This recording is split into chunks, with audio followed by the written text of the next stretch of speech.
clear tonight, this is not a housing authority or a development meeting. This is a meeting for St. Andrew Church. And you're like, why are we here? Have you noticed where we're located? Right across the street. And we know many residents because we also either meet you through the Deacons Fund, in which we fund when there's shortfalls in bills, and many of you have met that way.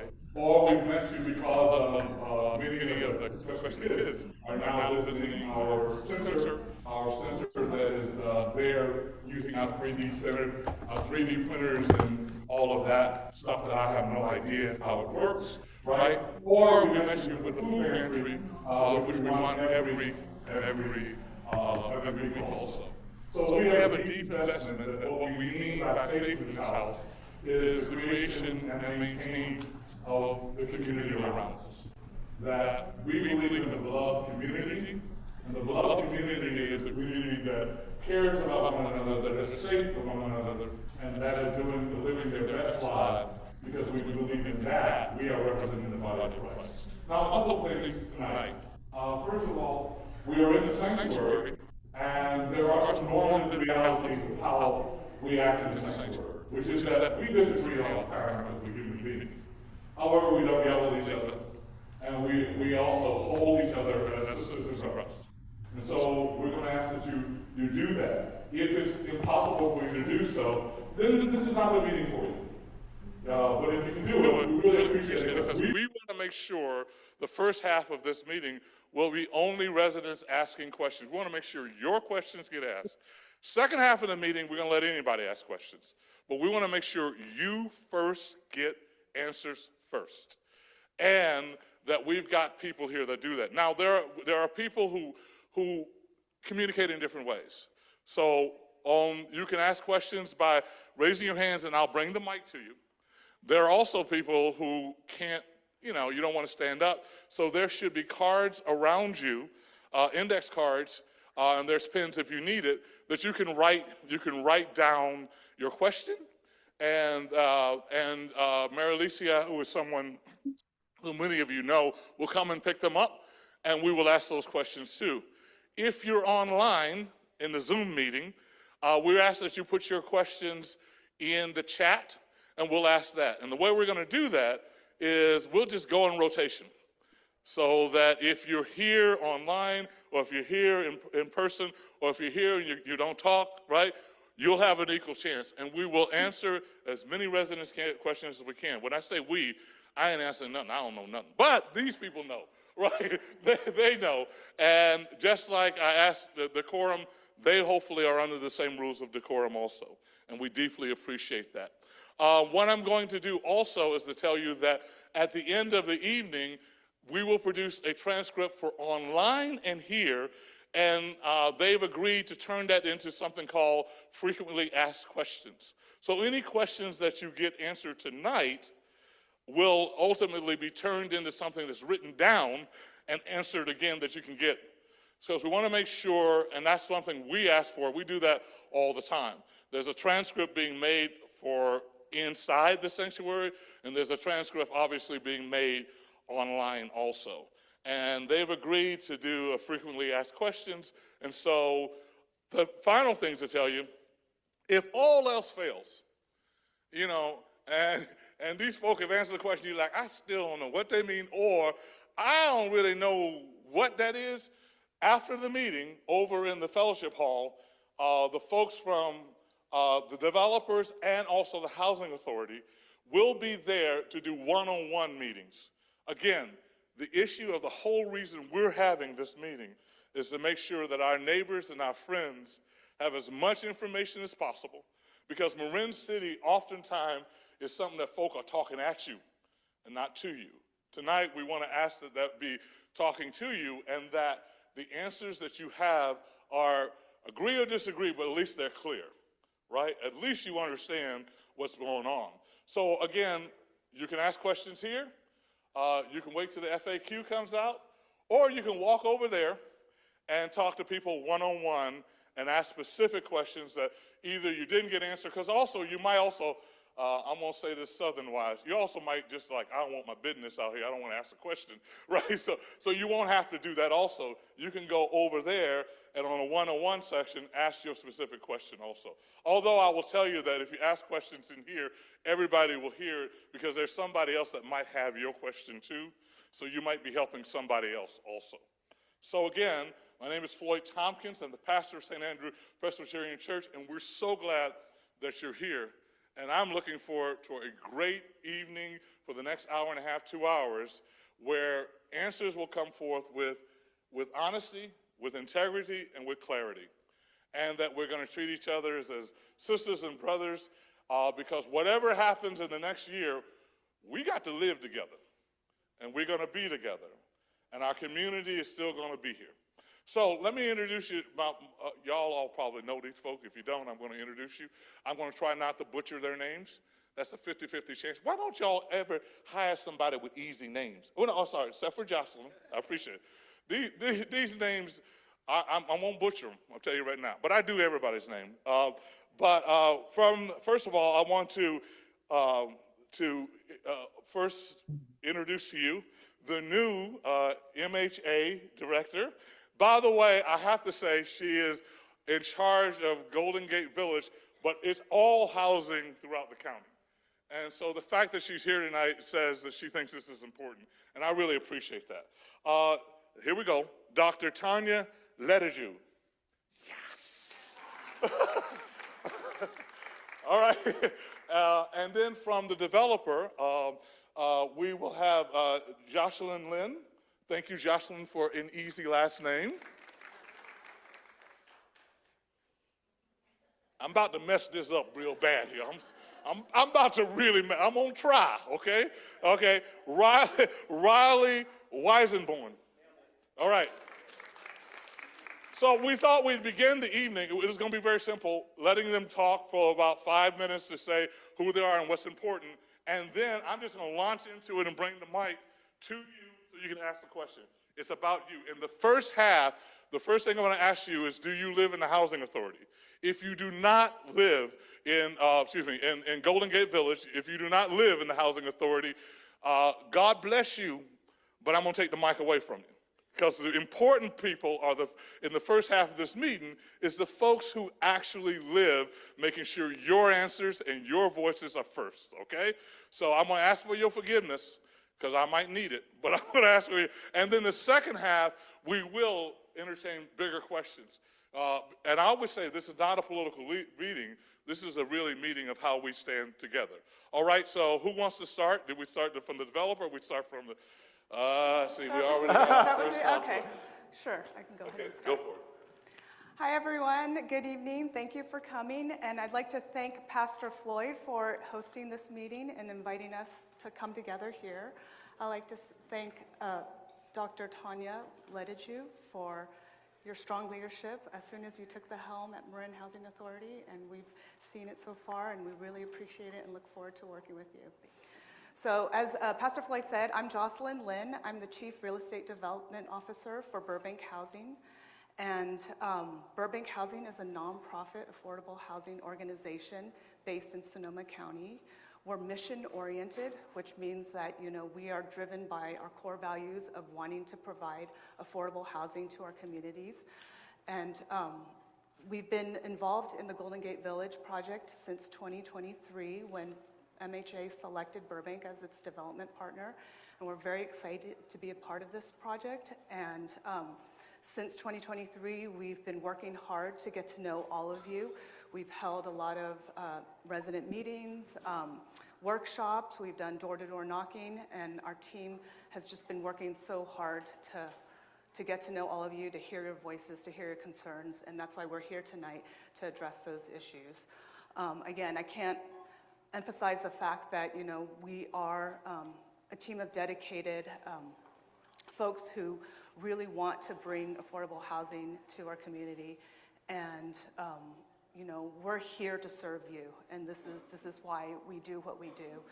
And so with that, I want to introduce... Before we do it, I forgot two things. First of all, I know there are some people here today who are here on behalf of the relative who may have dementia or can't make the meeting. Just identify yourself. I don't want you to think you can't ask a question because we know you're here and we want to make sure you do that. The second thing is, so I won't get my ministerial license revoked, but they won't do that. But, you know. Let's pray.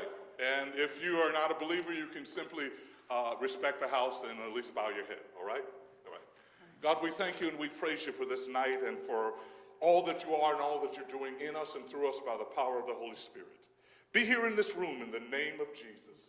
Let the Spirit of the living God fill us with a sense of clarity, a sense of communication, and a sense of love for each other. Let those who answer questions, let there be no lies in their mouths. Let there be no fear in their hearts. And for those who are asking questions, God, let them be open and honest and clear. And as they speak, also listen.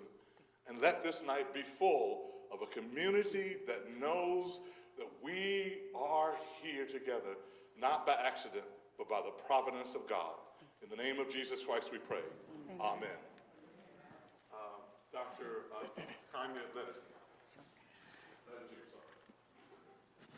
Good evening, everyone. It is truly an honor to be here to serve you. It's truly an honor to have been chosen to serve each and every one of you. And I want to first again thank Pastor Floyd for opening the sanctuary, opening his space to share this time with us and give us this opportunity to bring further clarity. And I want to thank our partners, Burbank Housing, for all the work that they have already done and all the work that we still have to do together. And I want to thank my team, executive team, who's sitting here in the front row, and I really appreciate you all being present this evening with me as well. So thank you all. And the rest of our staff, I apologize, from Public Housing, we have staff here who actually serve at Golden Gate Village. So thank you all for being here this evening with us as well. And again, this is my third week, and it has been a busy 3 weeks, and I really appreciate all the work that has been done.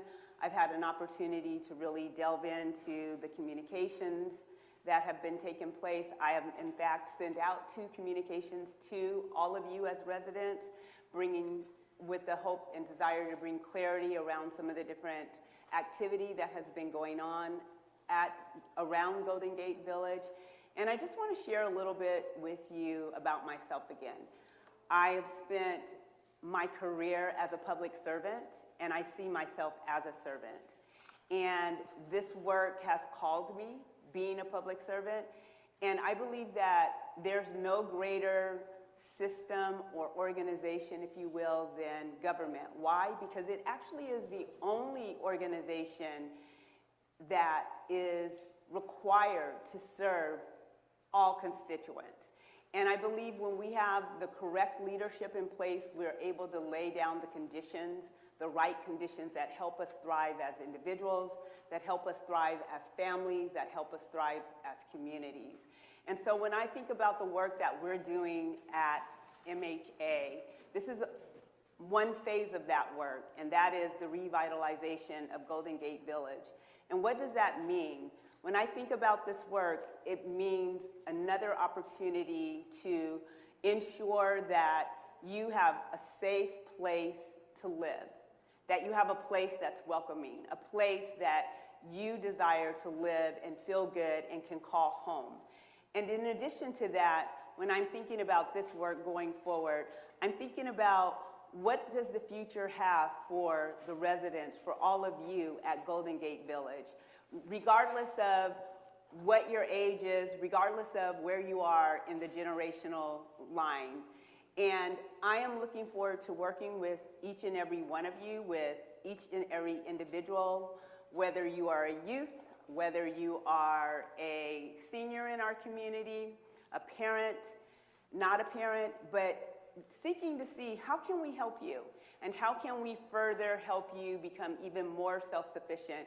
How can we help you realize the dreams that you have for your children, for your grandchildren, for yourselves, as well as even if you have a dream to become a homeowner, how can you do that?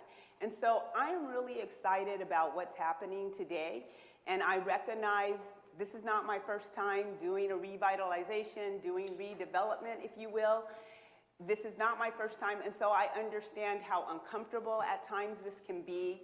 I can understand how sometimes we have misinformation. So our goal, each and every time that we meet you, that we come together in community, whether we are in a meeting like this, or if we happen to meet one another out on the grounds or out in community, and you have questions, we want to answer those questions. We want to make sure as we are going through this process that you fully are feeling comfortable and understanding what is going to happen in the process.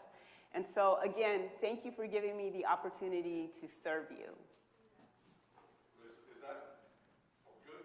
All right, so we're going to launch, and Riley, did you have something, or we're good? I'll jump in too real quick. Hi folks, I'm Riley Weisenborn with Burbank Housing. I've been involved with the Golden Gate Village development team since February of last year.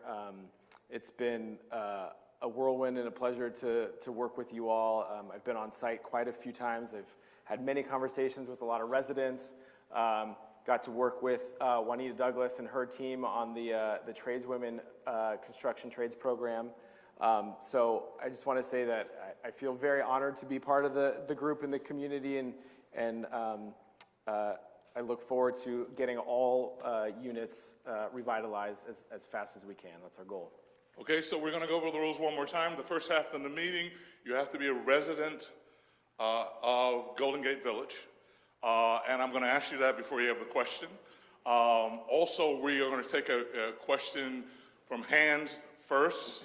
Then we'll go to a question that is on the card, and then a question that comes from online, right? And I appreciate you. Don't get your nose out of rent if I don't come to you first. I'm going to get to you, all right? And I ain't trying to not have somebody. But so I'm going to try to hit as many people, and we're going to keep going. I also want to remind you, we're in a church, so we don't yell at each other. We hold each other as sisters and brothers because we believe in what you're doing, meaning everybody in this community, because that's why we're here. This is not an MHA meeting. This is not a political meeting. This is not a developers meeting. This is where we in the ministry of this church are reaching out so that people can get their questions answered. Amen? All right. So I see the first hand up real quick, and I'm going to hold the mic so you can go ahead. So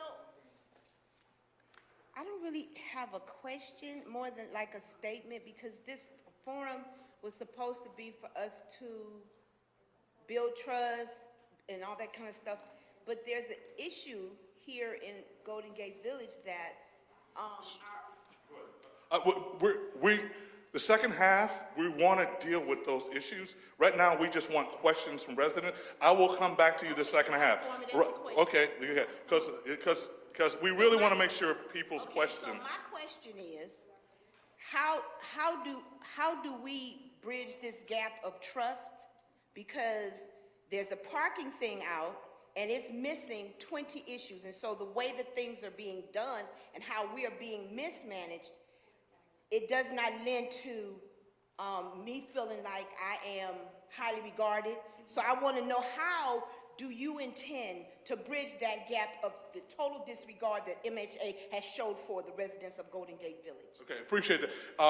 Parking, do you need more? Because I want to make sure your answer is that you mentioned parking. Did you want to be more? I know, but you want to be more clear about what's the issue about parking, or you think they know?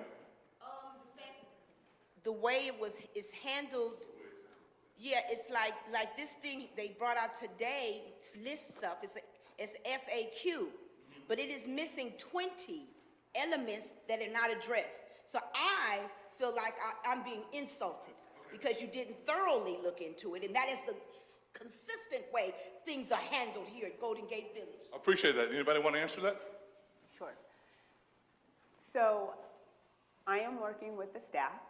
And remember, this is my third week here, and so I have heard some of the concerns around parking, and I'm going to continue to explore with staff how we are going to work, not just on the MHA side, because we are having a transition as well, working with Burbank on how to fully resolve and work through the parking issue. So what I ask each and every one of you is give me an opportunity to work through the different challenges that have been brought forward. I am committed to working through the challenges, and I need a little time to do so.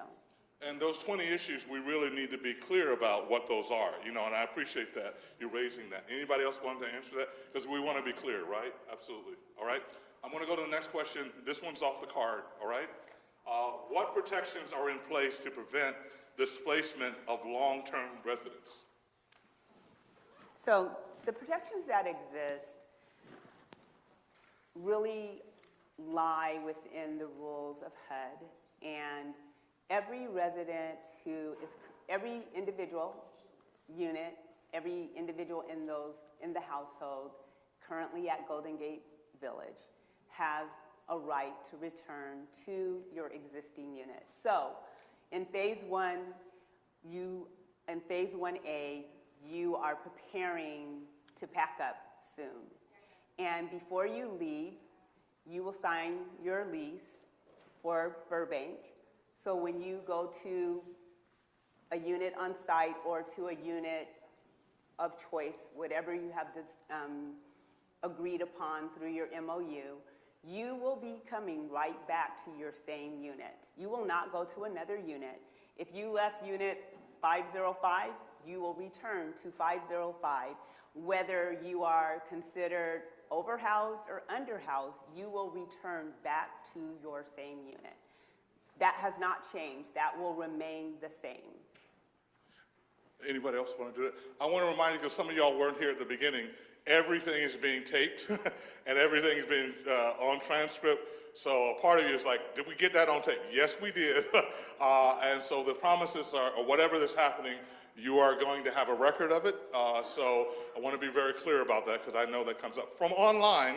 I know it looks like a card, but actually they're writing cards to me online. This is a resident in building, it looks like 99, am I right, or 9? 99, okay, good. Some residents have washer and dryer in their unit. These purchases were very costly. Will we be faced with to throw them away, and when people have worked hard to save for these amenities? Sure. So I have been made aware of that very concern, and we are working through the best way, creating a methodology or a process to be able to engage each and every household that has its own washer and dryer that you purchase to determine the value of that based on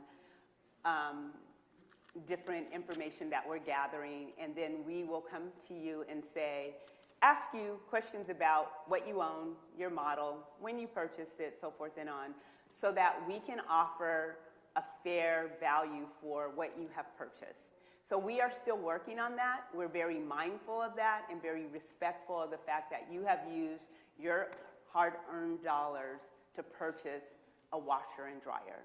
So again, I am working on that, and I'm quite aware of it, and we will be talking more about it and having a conversation and writing a memorandum and getting feedback around it. So will that be a one-on-one negotiation? In other words, not a policy? It will definitely be a one-on-one dialogue or conversation with each and every individual unit that owns your own washer and your dryer. Okay, thank you. You were the next person. Hi, I'm a resident of over 25 years here at the Golden Gate Village, as well as on the resident council as a treasurer. And I'm all for the revitalization and everything, as long as everything is done in order. But my biggest concern is when you start this revitalization, the rodents, the whatever pest is going on, is there any way to consider gutting them out before we start anything? I personally don't have them, but I do see them. I was on pest control, and I got cut off because I don't have any activity. So as you guys start and you're stirring up other stuff, they're going to start running everywhere, just like when they cut down the trees. I'm sure we all have them. So, so before we start, or is there a way before you start, is there any way that we can get pest control under control so that when I come back, I don't have to be afraid of coming to rodent or issues, because I don't have them. And, you know, we're gonna have new stoves, electric, everything's nice, but can we get rid of the pest control, the pests that are in here?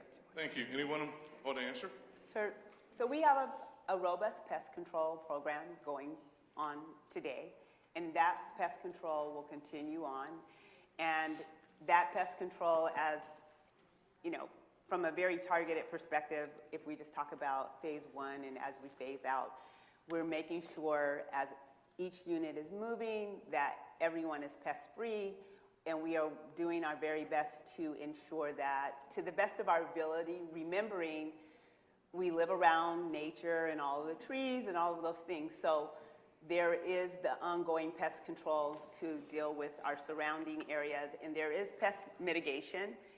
Burbank Housing, as you're doing revitalization, anytime that you're doing redevelopment of any sort or kind, that there is a robust program around pest mitigation.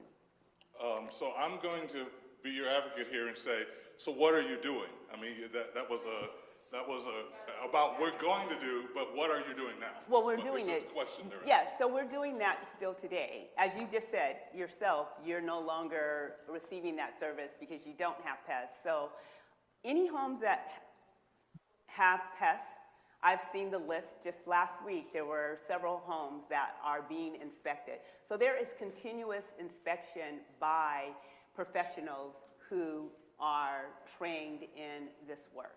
And whether it's laying traps, whether, I don't know if we're doing spraying here or dropping in our gutters and all of these different things, and someone else on the team can give you exact specifics. But we do have a program going on the development. So if I can add, so we do have new traps that have come out. We have Orkin servicing phase one. That's what Burbank is taking on. And then one of the things that we have talked to them about of trying to mitigate pest transferring from one building to the next is starting to walk the perimeter of the buildings, finding any additional holes or crevices that they might be running into when we start to disturb buildings, so that we can get those patched up and covered up to try to prevent as much transfer of pests from one building to the next.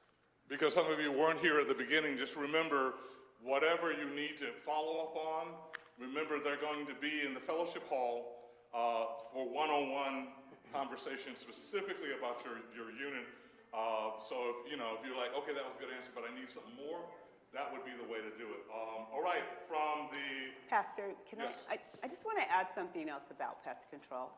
And so as we talk about pest control, the other piece of that is also how are we making sure that we are moving cardboard boxes and all of these different things that potentially attract or allow pests to be. And so in collaboration with us or in partnership with us, it's really important as we are working through our pest control process, it is being mindful of making sure that garbage is getting out timely, making sure we don't have cardboard boxes, excess paper, and all of the different things that can attract pests. It's really important that we do that. And I do that in my own home, is making sure I don't have excess paper and all of these different things. So that will be very helpful as well as we are going through this process in helping to mitigate pests. So from a card, does Burbank Housing plans to continue the support of the resident council? So the resident council continues, Burbank. Burbank, yeah, it was Burbank. Okay. It was Burbank, I'm sorry, you're right. Okay. I mean, you can all answer it, but that was specifically to Burbank. Right. So let me say this as I see the faces. The resident council is tied to public housing. That is a HUD requirement. It is tied to public housing. And when we move out of public housing into the Housing Choice Voucher Program, or what's also known to many as the Section 8 program, then we move to a model called the Resident Advisory Board. And so I was at the Resident Council meeting this past week, and we have talked about that. And one of the things that I want to do as the executive director, we are on a parallel track. because we are moving units out of public housing, and they will go into the Housing Choice Voucher Program. So we need to move both of those programs parallel, the Resident Council as well as the RAB, Resident Advisory Board. And when that process is set up, it all moves together, and we end up at the very end of this process being a Resident Advisory Board. Did y'all, since it was to you guys, yeah, I want to make sure you answer. Well, I can add on to that. So, we're committed to, the process for having a resident advisory board is to hear resident voices. So, we would continue that kind of structure where residents can be heard and residents can voice their concerns and issues. So through the change into the resident advisory board, it's something that we would definitely want to continue. And I have a feeling we have a lot more comments in the second half of the meeting on that, but we're going to keep on moving. The next one, we're going to go by order here. Okay, so from online, there are 3 questions that I bet everybody in the room would love to answer. And I'm going to ask all 3 because what we're doing, by the way, is categorizing so we make sure if people ask the same question, we're trying to put them together. So these are 3 questions. What is, from online, and by the way, there's a pretty good number of folks online, by the way. What is the actual date we are moving out? Is Section 8 vouchers being given out? And I don't know if that means they're going to, do we have enough of them, but, I don't quite understand that one. And will we be compensated to be able to wash during the time that we're out of our units? Those are 3 questions that came up that people are asking online. A lot of people are asking those 3 questions. You want to take them one at a time, or you want to? So I'm going to start with your bottom question. Okay. We are having that discussion about your ability to wash and dry your clothes. And we are working that out. And so we will notify everyone how we're going to work that out. Because in some instances where you're being relocated, there are hookups for a washer but not a dryer. So we are going to strategically, alongside Burbank Housing, work that out so that you can continue to wash and dry and not have that as a burden or a cost to you. So we are working on it. What is the actual date that we're moving out? And of course, that's also about the changing dates. That's how it's, so that question is coming in different ways, but what's the actual date? And dates are changing, and why did they change? Those are the questions that are around that issue. I'm happy to jump in. So right now, what the exact date is, so obviously we know that Phase 1 and Phase 1A is going to be the first group of buildings to go. We don't have a specific date for that. A lot of that right now is hinging on the last piece of our approval process with HUD and SHPO, which is the State Housing Preservation Office. And what is SHPO? State Historic Preservation Office. All right, no problem. And so that is the process that HUD and SHPO are going through to approve the Section 106 and the historic designation of Golden Gate Village. So, that process is taking quite a bit of time. We're working through that with both agencies, and we're on the home stretches of that. So we're working as fast as we can to get through that process, and as soon as we do, then we're going to be able to finish up our closing process and start. And I just would like to remind all of us, I think it was a week ago, I in fact sent out a memo to you, a letter to you explaining that we do have a delay, just as was stated, what that delay is, and we need to ensure that we are complying with every part of the 106 or the historic designation. So we are going through those processes, and we have done our part. We are following it daily, and we are in partnership both with HUD and with SHPO on this requirement. So once that is done, then we can be much more concrete in what is the next date of move. So thank you. Anybody else want to go on that? Because we have one more that came in on the Section 8. Again, I'm going to read you the question as I got it, and I hope I'm not, again, the question says, is Section 8 vouchers being given out? And there's a question. So again, I don't know all of that, basically. I think that's the question. I think you know what that question So fundamentally, I'm not sure what that question really is implying, but what I will say as it relates to the revitalization, your current unit is considered public housing. When you move back to your revitalized unit, it will then be moved into the Housing Choice Voucher Program, and it will now have a designation of project-based voucher. And what that means is that project-based voucher remains with that unit. It does not go anywhere. So if you were to leave, just as an example, that project-based voucher stays with the unit. It does not travel with you. Okay, and are there enough vouchers? So because I think that's a question. Yeah. So every unit at Golden Gate Village, we have a project-based voucher for your unit. So there are enough. There are enough, and it means that your unit continues to stay deeply affordable. It means the program requirements that you're theoretically not paying more than 30% of your income remains the same. Okay. Trellis was next. She had her hand up for a while. And actually, there's a question. Was it Trellis? Oh, it's on the card. Okay. Yeah, I was going to say, because I know the question you asked me is just like on the card. Okay. So this is actually from a person, as if she stood up, right? Okay. It says, okay, do you want to ask a question to that? Because I want to keep the right order, so I wanted to go ahead and you ask this question, and then I'll ask the one on the card. Thank you. Hi, my name is Shireen Agbalos. I'm here on behalf of my puppy, Alan Master.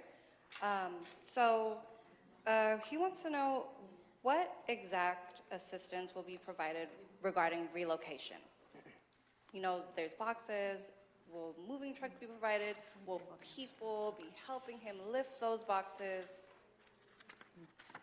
So Riley. Yes, sorry, I'm just finding my sheet here.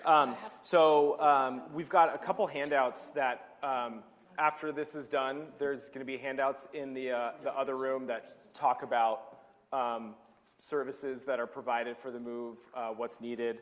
But big picture wise is anything related to the move that is happening with you is we're covering, and we're helping assist with that. So providing boxes, providing tape, providing assistance, packing things for you if you need assistance. Go Okay. Continue on. I just want to make sure you hit all of her questions. Yeah. And then along with the move, so we have expert movers who are going to be moving your things from your current unit to your temporary unit and then back, as well as loading up and storing all of your things in secure storage that won't be going with you to your temporary unit. So I wanted to make sure the question is, yes, they will help him with the boxes and everything? Yes. Because that was the part of the question I want to make sure you got. And again, I want to remind you, right after this, you can ask about your individual situation going there. But right after that in the hall. But that's a really important question because a lot of people probably have that question. The next one is from the card, and then I'll go online. My brother is 87 years old. He has dementia. How will you be able to provide the proper services? He has been living in Golden Gate Village for 20 plus years. What kind of specifics? Can you be more specific about the services that whoever says because I know where this was from, I can ask you. Trellis, there was a question is more specific about the services. Just make sure that he has a place to stay. Just make sure that he's covered. That's what our thing is to make sure, because he is my oldest brother. And I just want to make sure he's safe. Yes. Where he's at. And the bigger question is disabilities, right? I mean, how are you handling a disability accommodation specifically for that situation? But the policy is how do you handle disability compensations? Go ahead. Right, that's a great question. With physical disabilities, we're trying to, as we're going through each of the sub-phases and we're talking to households and understanding what the specific needs might be for that specific household. We're going to do our best to put you in the unit that is going to be the perfect unit for you and to make you as comfortable as possible. If there are additional assistances that you or someone in your household need, then communicating those things to us while we're going through the interview process and relocation process so that we know what's the best way that we can help support you and your family or your family members. Any other question? I just want to add to the question around a voucher. So the other part of that question around the voucher is after you live in your project-based voucher or your current residence, once you move back, you can request a housing choice voucher, and it is not guaranteed that MHA will be able to give you a voucher. It depends on if we have vouchers available. And I'll give you an example. Today, many housing authorities are in what we call shortfall because there is not enough budget that is being given by the federal government. And anytime a housing authority is in shortfall, it cannot issue a voucher because that creates additional budget, and that budget is not available for us to use. And so what will happen is, and my team and I will talk about it, you will have that opportunity and you will be placed on a list for a housing choice voucher. And there will be a process by where we will design that will allow, once we have budget, to be able to issue a housing choice voucher. And this is no different than any other housing authority across the nation. We are all budget constrained, and we must live within the budget that the federal government has provided us with. The next one online, then we're going online now. Will rent increase after revitalization? So rent will not increase after revitalization. The program, HUD program, what will happen is, just to give you a little context, once your units are done and prior to you going back to the units, those units are on a different program. They're on a different contract. They are now on the Housing Choice Voucher program. We will have a contract for all of those units, and they will have a certain market rate value or what they would cost on the market and what we will pay. And we call those contract rents. And you will only pay, according to our program, 30% of your income. And so, again, today you only pay 30% of your income for your unit, and that will remain the same. Your units, this land belongs to the Housing Authority. This land is designated to be deeply affordable under HUD's regulations and rules. So, in order to live in these units, you must qualify. There is a certain area medium income, which is not over 80%, and I apologize, I don't know what the area medium income is off the top of my head. My staff can find it, and I can tell you later. But again, what's most important in what I'm saying is your units, Golden Gate Village, the land that it's on belongs to the Housing Authority. It receives a subsidy from HUD, and it is deeply affordable always. Thank you. Well, we're going on here, and you were next. Yeah. I have a question. You're okay with that? Yeah, well, yeah. So, rents are due on the 1st of the month, and Marin Housing Authority has always allowed up until the 7th, and I thought I read that if you pay at the 7th, you're considered late, and if it's going to stay that way, is Burbank going to honor that also? That's one question. And handicap parking, is that assigned? And one of the other ones is, I was curious, like, after I'm sorry, can you repeat your Well, second question? the handicap, is handicap assigned parking? Okay. And then another one, I was curious, after 1 year, why is it they would offer us a voucher after 1 year? It makes me think that after 1 year, something's going to change. You know, that they're giving us that option.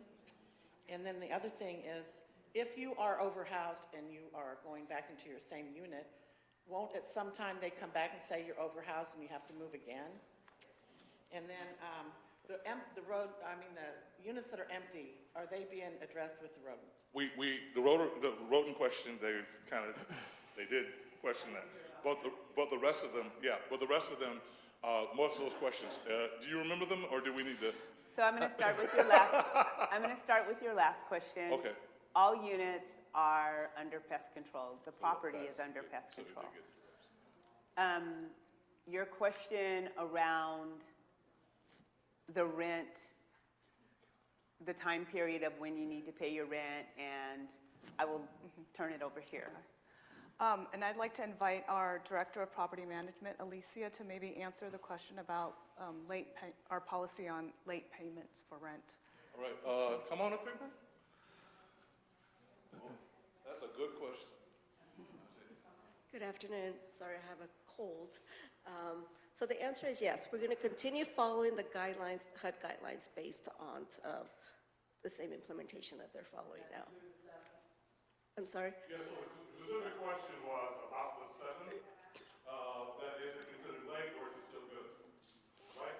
If the last day is the 7th, then we're going to honor that day. Yes. So you wouldn't be late till the 8th. Yeah. It's a good question. Some people get on the check on the 1st if they're not working, the 1st or the 3rd of the month. Right. So there was another question, because I'm getting old and I can't remember. Yeah. Yeah. Handicap parking. So on handicap parking, I'll have to double check. We've talked about when assigning parking is specific to handicap. I'll have to double check with our design team who have consultants with them about code compliance and things like that. So that's a great question. I don't know the answer to that, but we'll get back to you. Thank you. That's something you're going to get back to. Now I'm on the card. So I'm sorry. There was one more. I'm sorry. Yes, I know what it is. So the last question around having an opportunity to have a housing choice voucher. So what I'm going to say to all of you is housing choice voucher, HCV, the C is choice. And one of the things that HUD is trying to do is give residents, give members opportunity on the program to have an opportunity for choice, a choice of where you would like to live by having a housing choice voucher. That is the only intent of it. Because if you think about historically where public housing has been built, it has created segregation. It has increased or compacted poverty. And so the reality is when people have choice of where they choose to live, it could be quite possibly very different than where we have traditionally built public housing. So there is no intent that something is going to be taken away. There is no intent of trying to move you off the program. The intent is no different than me having an opportunity to make a choice of where I would like to live. And so because you might be income constraint or under income, I like to say that, versus low income, does that preclude you to have an opportunity to have a choice of where you would like to live? And that is why the Housing Choice Voucher program is so important when we think about public housing versus Housing Choice Voucher program. So before we, did you get answered? Because I'm not quite sure. If you're overhoused, will you be asking? Yeah, that was the other So, one. Yeah. again, and it's already on tape, so I'm going to say it again. And I will sing it until we're done. And that is, if you are in Unit 505, you will return to 505, underhoused, overhoused, it will not matter. The only time that you will be asked about right sizing, meaning being in a unit that fits the composition or the number of individuals in your family according to the HUD guidelines is that if the composition of your family changes after you have moved back and say 6 months later or a year later, you're in your unit and you have 5 members listed as individuals on your application, on all of your paperwork, and that is the composition that you have. Then if you go down to 2 individuals, then they're going to say, we need to right-size you. So that will not occur when you are moving back into your unit. You will go back to your same exact unit. That is the lease that you are signing with Burbank, to go back to 505, whatever your unit number is. So I just want to Asians are gonna, you're going to be the next person, but I got a card first, okay? From a card, I understand that 30% of our income for rent. However, one of the bills Marlicia, can you mute? for the size of PPE. So the only bills that you're responsible for when you move back to your unit is going to be PG&E, and then whatever cable, internet bills that you are subscribed to. That would be it. So water, sewer, garbage, that's not covered by you. Anybody else? And so when we calculate what your how much you're going to pay, your total cost, it includes the potential cost of your utilities. And as a result of that, you also will receive a utility allowance as well to offset that cost. All right, you next. I'm getting shuffling all these cards, I'm sorry. Which is good. I mean, we're going to try to answer as many questions as we can, and we're going to keep the process that. So we're going to keep on after that. We're going to go to an online step. We're just going to keep on that process, okay? Go ahead. Well, back to the parking, because people done came in here. People already had assigned stalls. Then this new group of people come in, and they change the assigned stalls for the people that have all the information, insurance or whatever. We okay up there on the hill, but down on the bottom hill, it's a big old issue. Like people just parking wherever when it shouldn't been. Everybody should have been honored them first stalls. It should have been honored from the gate. Like not come and just shuffle it up and shake it up and put people here, there, and everywhere. That's just like been the biggest problem around here. Well, one of them. Thank you. Go ahead. So, as I stated earlier in the meeting, for parking, and I'm going to say this again, I've been here 3 weeks. I heard the parking issue, I understand it, and my goal is to work with Burbank Housing, ourselves, hearing your concerns. How can we have a better parking methodology and structure so that you all can park effectively and efficiently? I am committed to solving this, and again, be patient with me. I hear you and I understand how important parking is. And the mistakes were made in the past, right? We just want to be honest about that too, because I mean, one of the things we want to own is that we're moving forward, but the mistakes were made in the past, and you're going to try not to repeat them. Next question on that came, I'm going to go through the same process. You're going to be next when I do a mic, okay? How are the residents being included in decision making?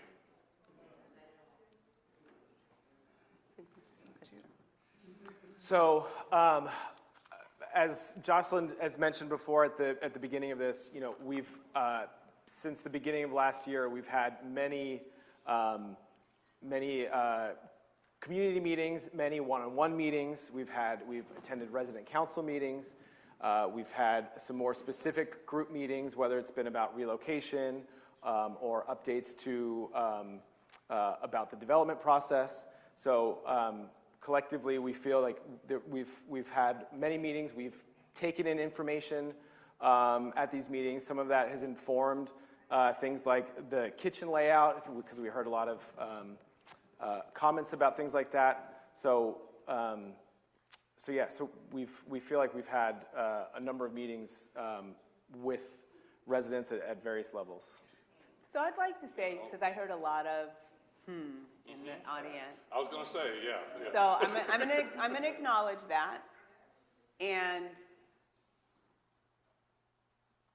I don't think we have enough time to do it here, but I am going to acknowledge it and figure out a way to gather more information from you to determine in big buckets, not little buckets, one by one types of things, but in categories. What is it that you believe you have not been able to engage in about a particular subject that's important to you in the decision making? What do you believe that we're missing? And so I'm going to figure out, along in partnership with my team, with Burbank Housing, to determine from all of you a best way to gather that information about what are we missing that you believe that we have missed in terms of getting your feedback and potentially incorporating or not incorporating, and to also determine, did we get the feedback and for some reason did not incorporate it and did not talk about why it was not possible. So I believe there's two sides of the coin, and I want to figure that out because it is important to me that you feel engaged, that we identify where the gaps have been in this process. This is your home, and I want to ensure that we're respecting you as we are moving forward, that we are hearing you, and when we have heard you and we can't incorporate something, I also want to be able to share why it's not possible and work with Burbank where there are things that we're leaning in different directions, and how can we get to the middle ground, or how can we make it happen. So we will figure out the best way to gather the additional information to address the that I heard in the room, because it is important. This is your home, and I don't want to keep moving forward and not really addressing and finding a middle ground for some of the things that you believe that we have missed as a team in this move together. Appreciate it. Yeah, go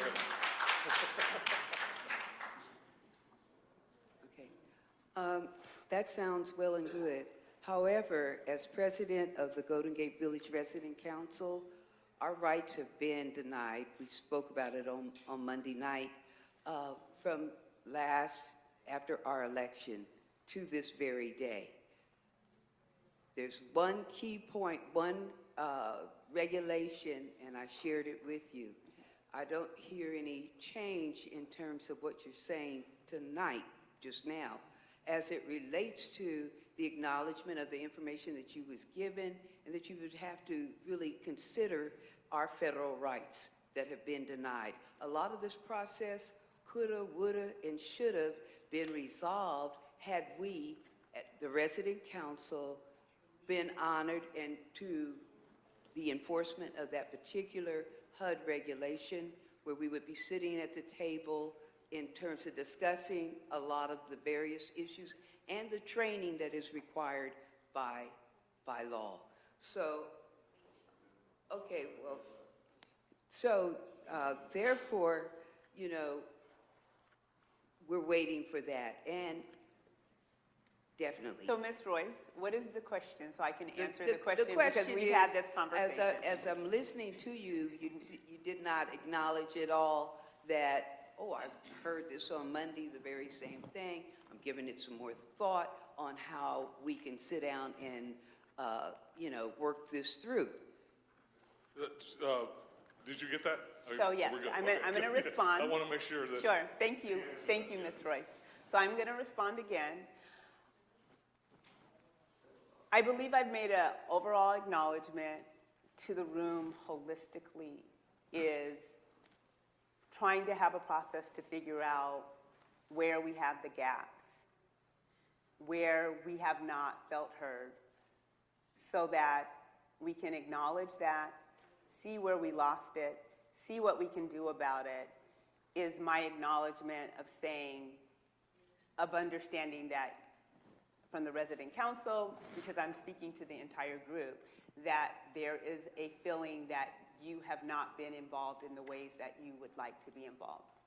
And so my goal, again, is to determine what does that look like, what has been missing. And as I stated at the resident council meeting, I have looked at the MOU, I have heard what has been said, and I have asked for grace to look through things. And then I will come back to the resident council as it relates to the memorandum of understanding. So that's a very separate piece, because I'm wanting to say to the entire development, to all of you as residents, I hear that you don't feel completely heard. And I want to work on that. And I wanted to, before, because I always want to make, I'm kind of an advocate for the, whatever, but the specific regulation, which we don't know what it has, that you guys had the conversation, you are considering that, and. I am doing my research, and I have committed to that. Because she was asking about a specific regulation. Yeah. I want to make sure that that's being done. I'm online now, an online question, and actually it's some more moving questions. Will the moving company have insurance liability? In addition to moving residents, will the employees remove or rehang, as an example, blinds that may have been professionally installed? So, sorry, what was the first question, please? Okay, will the moving, I'm going to read it again. It's from online. By the way, thank you for online people being so involved. They really are. I appreciate that. Will the moving, yeah, go ahead and give them a hand, because that's it. I really appreciate that. I really appreciate that. Will the moving company have insurance liability in addition to moving residents? Will the employees remove and rehang, as an example, blinds that may have been professionally installed? In other words, you know, you got it. Yep. I mean, I don't want to. Yeah. So yes, the movers will be licensed, insured. So any issues that do come up, they will be they have coverage for that. With respect to the very specific question about blinds, so. And the blinds was an example. Sure. It's about if something was professionally installed, will you reinstall it in the same way? That's what the question is. Gotcha. Yes. So yes, we are aware that households have installed their own cosmetic or interior upgrades within the units. As we've discussed before, the revitalization of Golden Gate Village and the units is a full rehab. It means everything in the unit, from utilities underground and in the buildings to the finishes in the unit, those will all be new to the unit. So something like blinds or other specific upgrades that folks have made, depending on what that is, those things might not be able to come back. So if folks have very specific questions about something that they would like to bring back into their unit, I encourage you to ask us and give us a call, give us an email, talk to us after. Sure. Go over to the building, over there, and ask that. Right.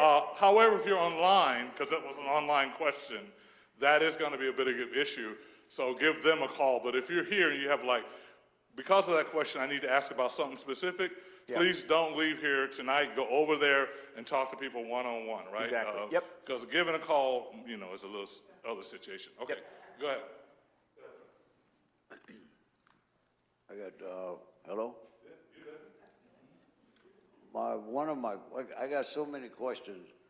It's amazing. I don't have time for this.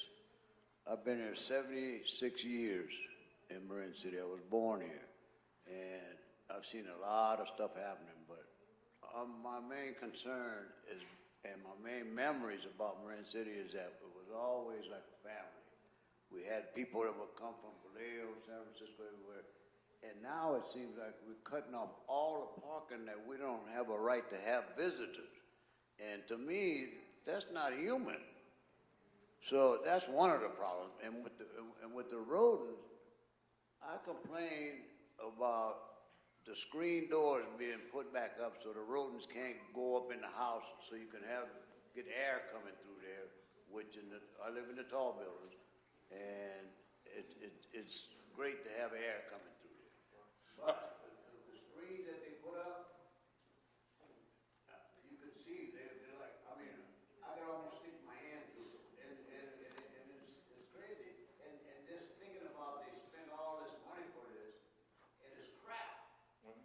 So this is, I want you to note that this continues to come up. Parking and pest control. I mean, that keeps coming up. And that whatever the upgrade needs to be, it better do that well. Those two things well. Did y'all want to speak to that before we go to another part? So I can certainly say, and I've asked this question myself coming on board, is as we have looked at what's going to go into the units and all of the rehab work, there is a standard use for material purchase, from paint to fixtures to doors, whatever is being replaced. And I am highly confident, because I have asked this question, that we are making sure that the quality of product coming into the units is quality product. And I will definitely verify that, because I believe that to be the case. I can't say it better than that. Yeah, I mean, everything that we're going to be putting in, just like you said, is brand new, trying to give you the best product that we can, so that when you move in, we're not having the same issues as before. And then next question that someone has asked is, what protections are in place to prevent displacement of long-term residents? We're going to work on what protections are in place to prevent, good question, displacement of long-term residents? What protections are in place, right, to prevent displacement of long-term residents? Lifelong, it says long-term. I'm just reading the card. This ain't me. Okay, so go ahead. So again, as I shared earlier, everyone on site today has the right to return. Everyone has the right to return. And what is coupled with the right to return, and you've heard this before, is making sure that you remain in good standing. What does good standing mean? It simply means two things fundamentally. Making sure that you are paying your rent as required, and making sure that you are honoring the terms of your lease. And frankly, that's no different than me living in my home. I need to make sure that I pay my mortgage to stay there, and I need to make sure that I am abiding by the terms of my contract. And so that is what good standing means. That is what allows you to have the right to return.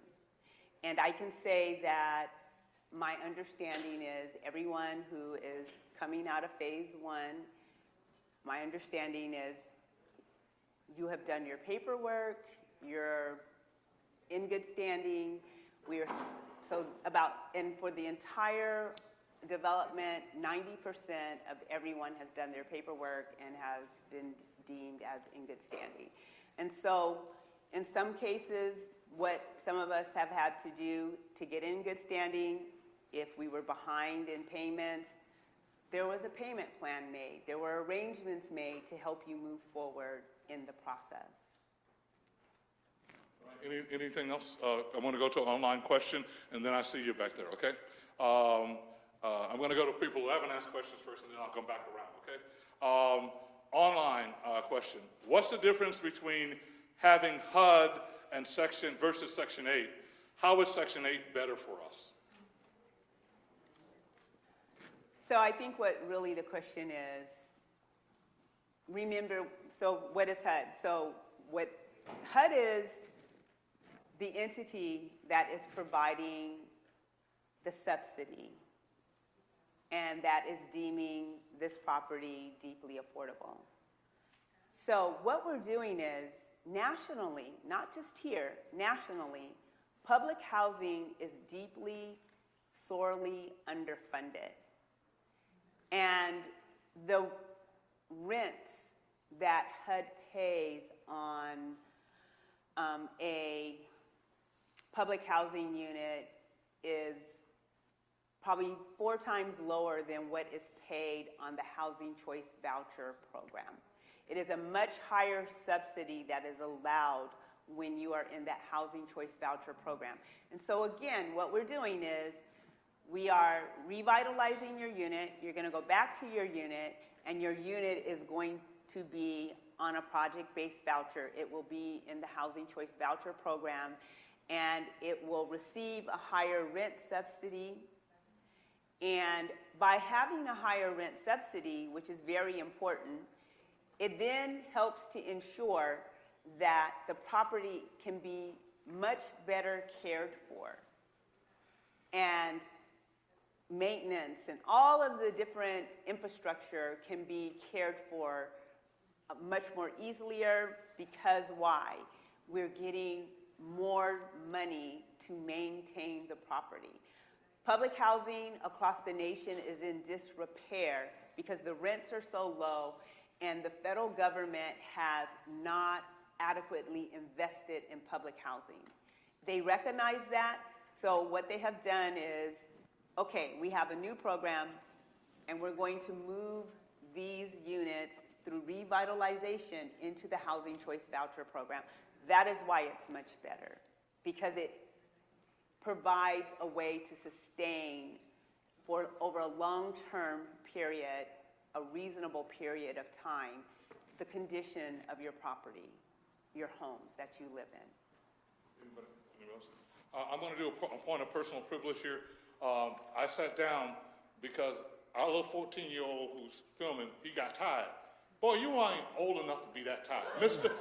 So I want you to thank Mr. for being here and doing what he's doing. Go ahead, Mr. You need to stand up. Look, if I can stand up for an hour, you can too, all right? I appreciate it. And look, he got even the older people to stand up for him. You are something else, bro. Okay, let's go here. We have another, over here.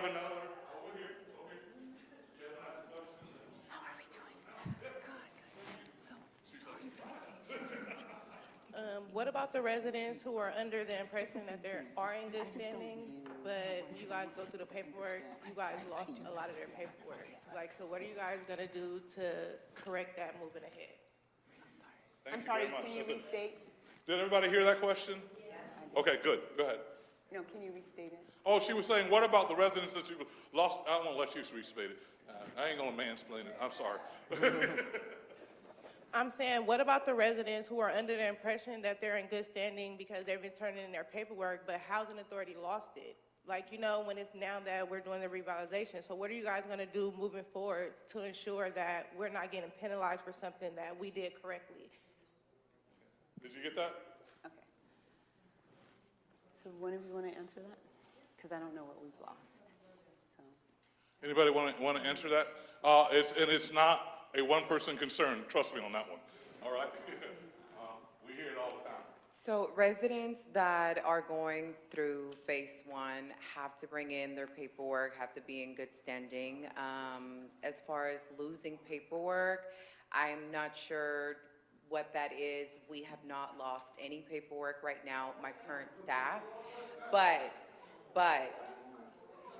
we have not. All we're trying to do is make sure that we get our residents recertified so that everybody could be in good standing, and we're working one-on-one with you guys. So. Thank you. I have to say again, because I'm advocating for the questioner, that is a continual concern we hear of lost paperwork at certification, redoing it, and was told it was lost. I just want you to know. So this is why we're having this, because if you don't know it, now you know. Go ahead. So I will answer as the new person coming in on the block. That's a fair question. And what I will explore is how paperwork is being collected. I don't know how it's being collected today, to be very honest. And what system are we using? Are we manually turning in paperwork? Do we have a portal that allows for your information to be uploaded in the portal?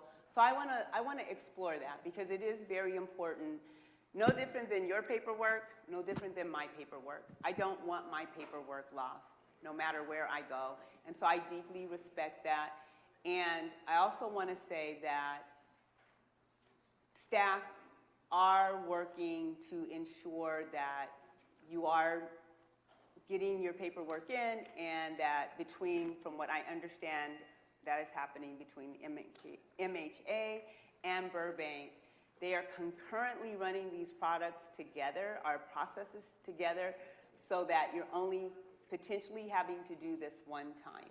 And so I will sit down on both sides to say, how are we doing this to ensure that we have all the paperwork, we're certifying it, we are notifying you that it has been completed, and there is a way that basically there's a receipt, whatever that might be.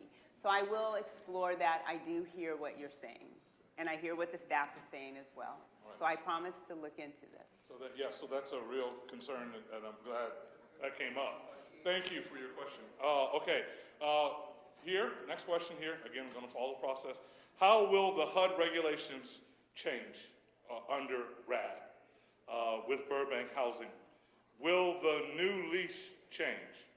How will it change? So we can have Alicia answer that. Yeah, I think it'd be great if Alicia be able to answer what the lease looks like, if it's any different under the HUD section.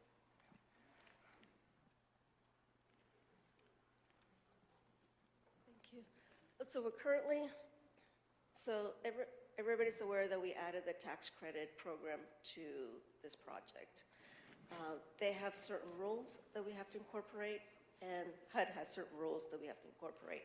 Right now with the new RAD program, we haven't finished with the lease. We're still revising it. We want to make sure that we incorporate everything that HUD requires from the RAD program and the state at this time. So a lot of the stuff is not based on Burbank's requirements, but based on the program requirements is listed, but it's not completed yet.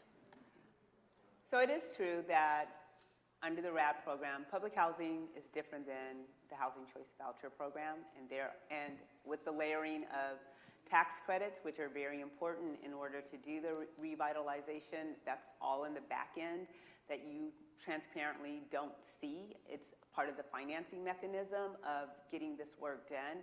There will be changes, and once the lease is finalized based on regulations, based on policies, it has nothing to do with our likes and our dislikes and our preferences. It is requirements by the law that we must comply in order to have the tax credits and the different financing mechanisms that are required to do this work and to see the sustainability of this work. And so once all that is done, we can figure out the best way to, I will work with the Burbank team to determine the best way to communicate what the changes are so that you can see them.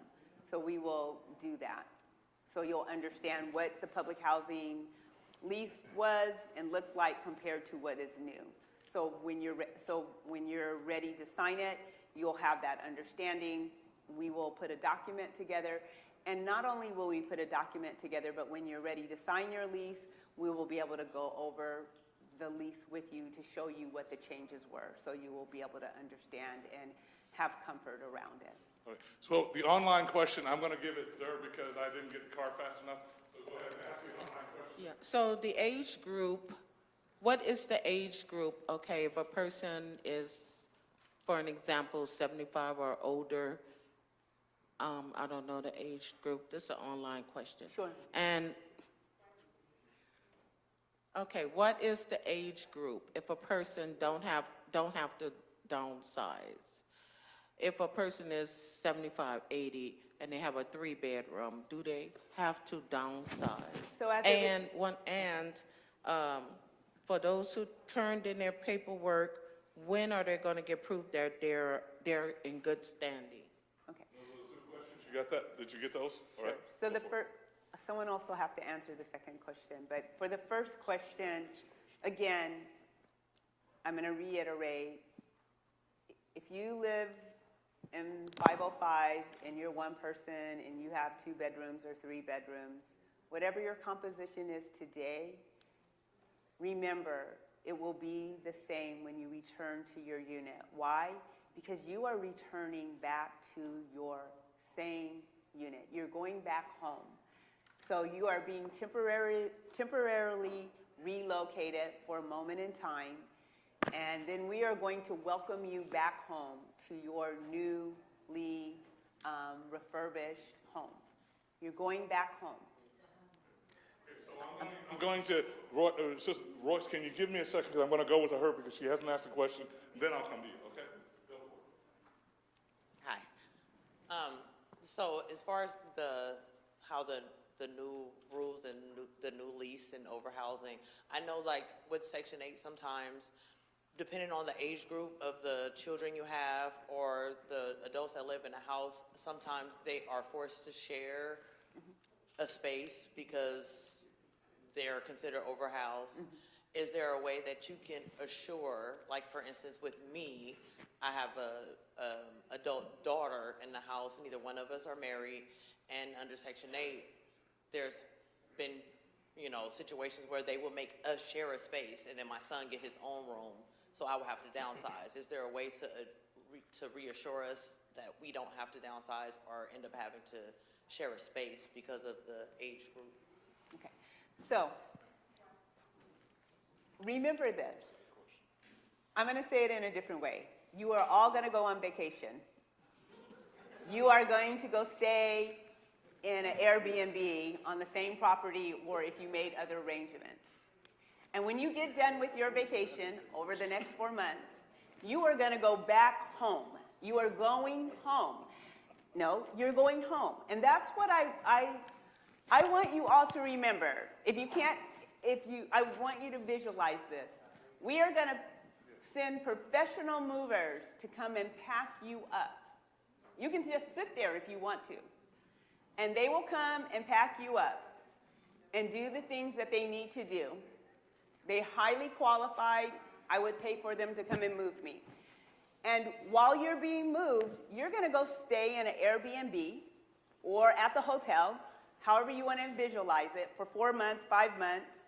And then while your unit or your house, your home is being cared for, being painted, new walls, new tile, new whatever else is going to go in there. And then your professional mover is going to come back and take all your stuff and take it back to your home. You are going back home, and that's what I want you to remember. And what's the only time that you will not stay in your home is if your family composition, after you move back home, after you move back home. If 5 months from that date, a year, 5 years, 10 years, if your family composition changes, then you will be right-sized. But until then, you will not be right-sized. Those of you who live on site today, anyone new that comes on site will have the HCV rules apply to them. But all of you all, I'm going to say it this way, you are being grandfathered in. You have this right. You are going home, and you will stay in your 5 bedrooms, even if you have 2 people. If you have 5 people and you're in 3 bedrooms, you're going to stay in that unit. So you will have this tape forever, and you can keep it. I have said it, and it is true. Just remember, you are going home. I promise you. Online people, we don't have any more questions. I know you're writing them right now. So I'm going to go to Ms. Royce and then young brother here, okay? Okay, I just want to say bringing families back is a preference that was given part because of the Housing Authority destroying African American applications from the Housing Authority.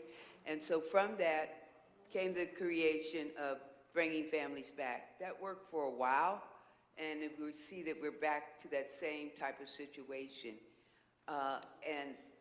As it relates to the overhouse policy. So what's the question?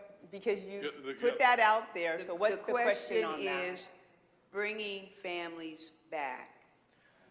Because you may not know, but there's a preference, Housing Authority preference, that is bringing families back. Will that preference still be honored? If it is, what I will say, because I don't know what it is today, again, and I will explore it. If it, what I'm saying to you from my knowledge today, I don't know what all the preferences are for today. That's what I'm saying. But if it is a preference If it is now, a preference, it remains a preference. Yes. it will not go away. Yumba, Is it a come on, preference, come on. you guys? He's been waiting. He's remembered and forgot the question. So it is a preference, and it will not be removed, He's Ms. remembered Roy. and forgot the question a couple times, so come on. How you doing? I'm Eli. That's Hi, my dad Eli. here. I just wanted to know, do y'all have any home ownership opportunities planned for the residents? Yes. Thank you. Absolutely. And I would love to talk to you if you want to be a homeowner. And Yes. yeah, this is some, and you're going to get that out to people. Yes. Tonight, is that something that we can do? Now, I always say when I do come to the table, I'm going to be the most hated man in the room. And this is why. Y'all have been at this for an hour and a half, and the time is up. However, listen to me good, we're not through. Because that's why we arranged that you can go over to the fellowship hall and talk to these folk one-on-one. And they will be there until they answer questions, because I'm going to lock the door so when they close it, I don't know how long. So it's up to you to do that, and thank you so very much. Y'all are amazing. Come on, give yourselves a hand. Come on. I appreciate it. I appreciate it. Y'all need to get on over there. Hey, Mary Lisa, can we make sure that door is open for folks? Over there. It's right. Go straight. Now, do me a favor. Don't say I didn't get a chance to ask my question when you could have done it over there. I want to hear it. All right? Thank you.